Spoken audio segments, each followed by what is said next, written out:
Hey guys, and welcome back to my channel. So I am currently here in Mexico City. I'm staying at the Hyatt Regency. I decided to travel out here for Mexican Independence Day. It was really cool seeing how many people would gather all for different fireworks and everything. So if you've never been to Mexico City, it's definitely a great time to come check it out. I like this hotel a lot too when it comes to like the lounge and also the staff. They've just been really nice. They gave me a suite upgrade, so I'm currently in this one bedroom suite, which I like, on the 43rd floor. I get to get myself some good views. So my time now here is done, and I am soon to head to the airport. I'm going to be taking a flight from Mexico City over to Stockholm, Sweden. So I'm going to be doing this on KLM in business class, and first I'm going from Mexico City over to Amsterdam, and then I'm going to be in Amsterdam for a few hours. So I'll check out that lounge over there, give you a report back on that, and then go from there and then do, I guess, like the European business class, where you just kind of have like one seat in between you that no one's occupying. I've never flown on KLM before in economy or business class, so I'm definitely really interested in this experience coming up.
Alrighty, so we are in the sky. We have been in the air for about 20 minutes on this KLM business class flight from Mexico over to Amsterdam.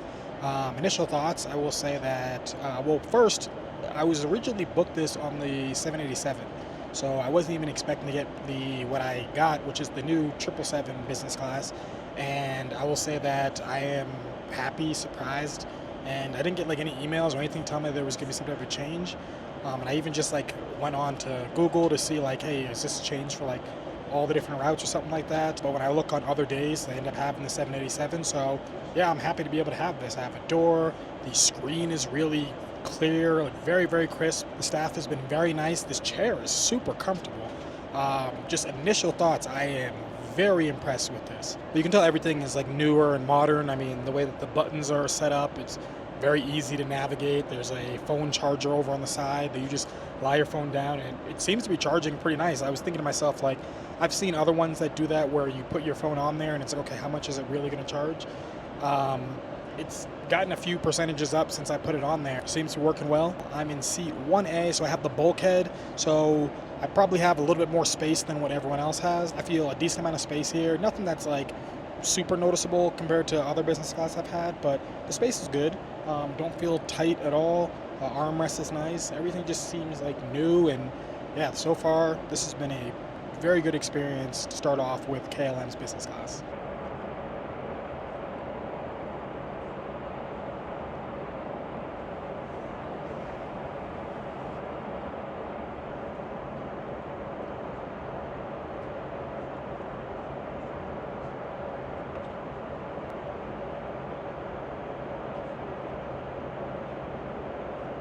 A couple things I will note is that when we first got onto the plane, it was super warm. I mean, it was already just like blazing hot inside the airport. Centurion Lounge was quite cool, which was nice. But yeah, it was super warm in here, and they said that the plane was having issues getting the AC on. But they said the AC was going to come on when we took off, and well, we've taken off, and I could say maybe it's gotten a little bit cooler, but man, I'm still hot. Nowhere near as hot as I was before takeoff, but quite warm right now, so I don't know if this is how they usually have it, but just a note, it's definitely on the warmer side over here.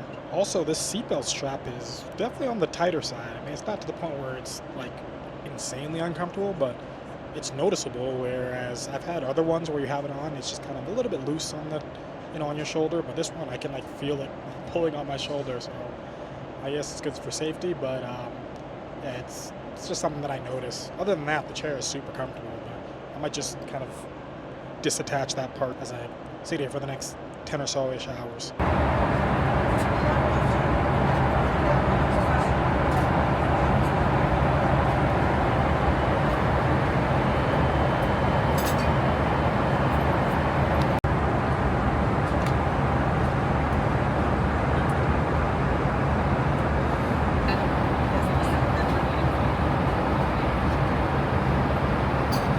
Coffee, tea, anything else to drink with this?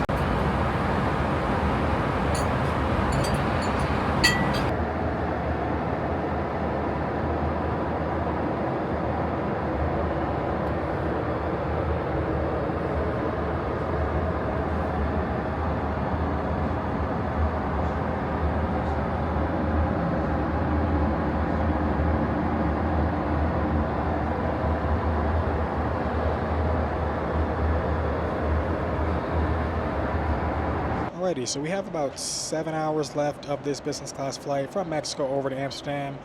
And I'll say that maybe just because I haven't heard many people talk like overly positive, people haven't said negative things about KLM business class, but I've just been pleasantly surprised this entire time. It's been a fantastic experience. The crew has just been wonderful. The woman who's been taking care of me has just been great the entire time. She's been giving me non-stop champagne to the point where I had to let her know, like, hey, listen, I need to go to sleep, so I'm done with the drinks. The food itself was also really good. I liked the appetizer. That was the shrimp. And then there was the main course, which was like Mexican based. I guess since we are leaving Mexico, they didn't just make it be, something from the Netherlands style food. They made it be like a pulled pork from Mexico. The dessert we had also was good. There was options. You could either have cheese or you could have the sweets. I just went with the sweets. The tray table is good size. I love that the charger is really charging my phone to the point where it's almost at full battery. I think I'm at like 80%, so been through a few hours. Yes, it means not charging anywhere near the speed of if you just plugged it into like a normal outlet. The headphones are very clear. I don't need to plug in my Bose to make sure that I end up getting like a good audio. And even the way it's set up over here too, you don't have to like really even just plug it in. It's just like magnets that you connect to it, and then boom, it has everything all set up and gives you great audio. I've said before in other videos that I like how when you end up having like a storage space, it ends up being up instead of down where you have to reach inside of something. So I just find that more convenient. So I'm happy that they have it set up that way as well. Yeah, but with under 7 hours to go, it's time for me to get some sleep. Hopefully I can get like 4.5, 5 hours of sleep before landing in Amsterdam.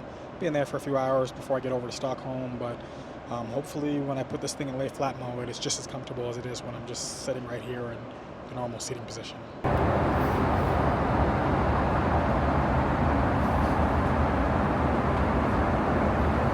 Okay, so we got the bulkhead seat in lay flat mode, and I'll say that it doesn't feel overly spacious. It doesn't feel bad, but it just has that cocoon feeling that many business class seats have. I know that when I had the bulkhead for my Air France seat, I did not feel that. It definitely felt like I just had a lot of extra space.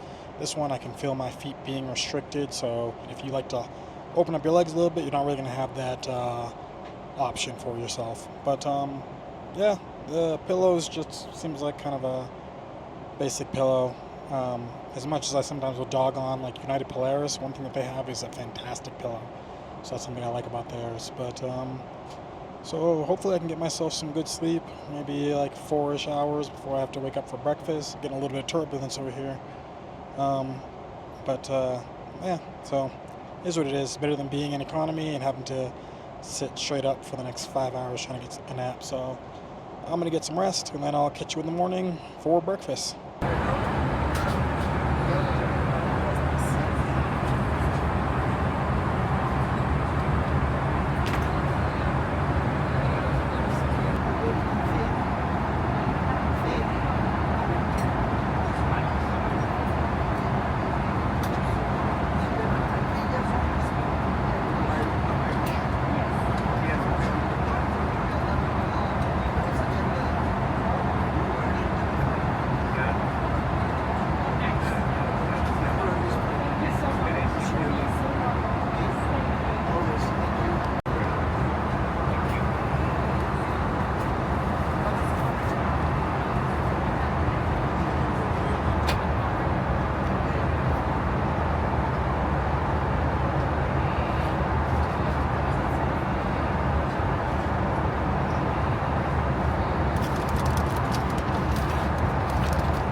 Okay, so we have about a little under 40 minutes left to go on this flight, which is the business class flight that was about 10 and a half hours from Mexico over to Amsterdam. And as I said earlier in this video, this is my first time flying on KLM at all, but for their business class, when it comes to the experience with them, I very much like this. This has been a wonderful experience, even just starting off in the airport. So initially when I first got to the airport, I was trying to figure out whether there was going to be a lounge that I could access with having the business class. There really wasn't anything that came with having business class. There was a party pass lounge right across from where the gate was, but that's not one that I would recommend to go to. Centurion's Lounge was nice, so if you are at Mexico City Airport, definitely check out the Centurion Lounge there.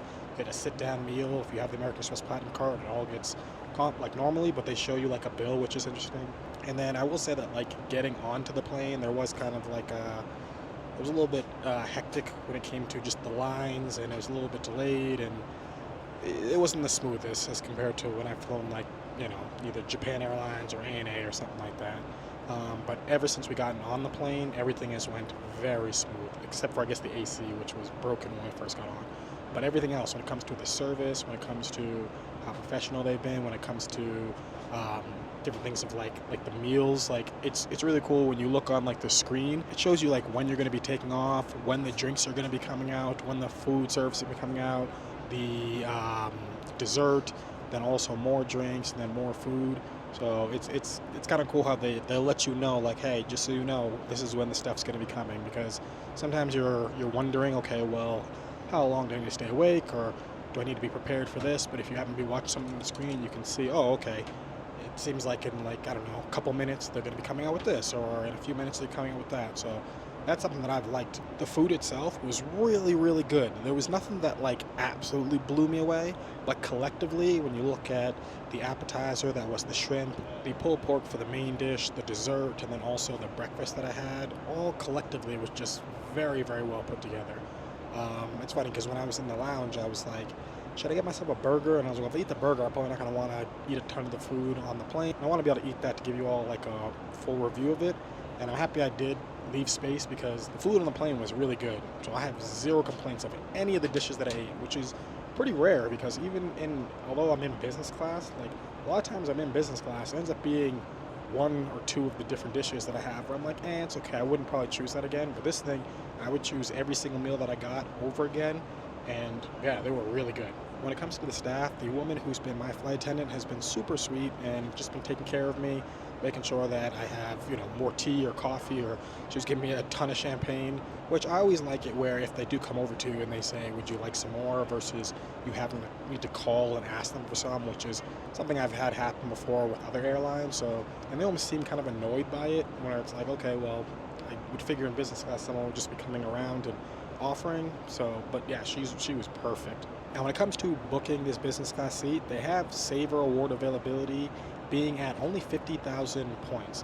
Now KLM, their loyalty program is going to be Flying Blue, which is also connected with Air France, and Flying Blue is partnered with every major bank. So if you happen to have points with American Express, Chase, Citi, or Capital One, you can be able to transfer those points over to your Flying Blue account and be able to book a flight like this. Now the things that people have issues with when it comes to booking flights with either KLM or it ends up also being Air France is that the taxes and fees are a little bit on the higher side. So you're going to be looking at either mid $200 or like low $300 is which can be the taxes and fees.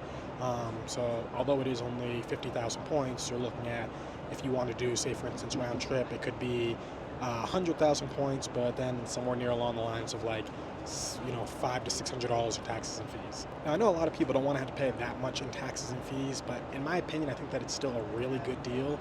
And what can end up being great is that if you were looking to try to fly with families, KLM is known, and also same thing with like Air France, for opening up like multiple seats. So you can get yourself like 3, 4, sometimes even like 6 business class seats all on the same plane. So if you happen to be flying as a family of 4 or 6, then this is going to end up being one of the airlines you're going to want to do it with. Obviously, if you're flying with that many people, the taxes and fees can end up getting pretty high, but you just have to take that into consideration. And the one thing that I always try to say is like, think of it as being like a cash out rate for the points. So if you were to look at it being 50,000 points plus $250, if you're having each one of those points end up being like 1 cent per point, then you're looking at it being about like $750 for a business class flight from either Mexico or the US over to Europe, which I think most people would find that to be a pretty solid deal. One great thing about KLM is that they have an award calendar, so it's really not even that hard to find award availability. You're not going to need to know a ton of different tricks. You can just look at the airport that you want to be flying out of, or at least a major airport near where you could be flying out of, and then you just look at all the different dates, and you'll see at the top where it'll end up showing you the lowest prices. And if you end up seeing 50,000 points at any of those sections, you go over to that, you'll be able to find yourself the business class seat for only 50,000 points. But they also have like dynamic pricing, so while you may end up seeing some days that have 50,000 points, you'll see other days that have 500,000 points for a flight that's on the same day but might just be like an hour or so later on. So just know that not every seat in business class can be 50,000, but if you can find the saver one, that's going to be a solid deal that you're going to want to choose. But hopefully you enjoyed this video. Let me know in the comment section down below if you've ever flown on KLM in business class. If you did, what was your experience like? If you happen to have any questions, you can also drop down in the comment section down below. I'll do the best I can to answer it. If you happen to really like this video, do me a favor. Hit that like button, hit that subscribe button, share this video, and have a beautiful rest of your day.